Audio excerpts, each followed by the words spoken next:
Ngayong pandemya, hindi lamang kalusugan ang problema. Maging ang mga karagdagang basura dahil sa paggamit ng face mask, gloves at PPEs maituturing na ring waste crisis. Base sa pag-aaral na ginawa ng Science Mag, ang buong mundo kumukonsumo ng 129 billion face masks at 65 billion gloves kada buwan. Kaya naman ang Patrol Party List hiningi na patitulong ng simbahan para sa eco-waste management program sa bansa. Nagkaroon sila ng partnership sa St. Michael the Archangel Parish Church sa Masantol, Pampanga.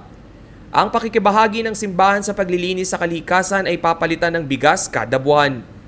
Sa inisyal na pamamahagi, 50 kaban ng bigas ang inilaan ng Patrol Party List para sa simbahan na araw-araw ay nagsasagawa ng cleanup drive sa bayan.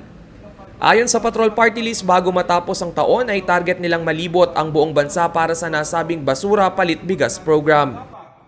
While we prepare the people, we should also prepare the environment, especially on ecological restoration.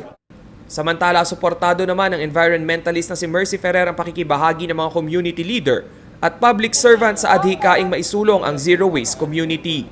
Bukod sa mga taong simbahan at NGOs, ang mga nakaluklok sa pwesto ang isa rin sa mga dapat mamuno sa zero waste project sa buong bansa. Napakalaki ng papel ng mga syudad o ng mga namumuno. At kung hindi ito prioridad nila, perhaps hindi ito, there's nothing for them on this matter or on this very urgent matter, hindi nila ito bibigyan ng prioridad. Sa datos ng DNR noong 2015, ang Pilipinas ay nakalilikha ng 39,422 tons ng basura kada araw. Ang malaking bahagdan ng itinatapong basura ng Pilipinas ay nagmumula sa mga tahanan at sumunod naman dito ang mga commercial sector. Rainiel Pawid, CLTV News.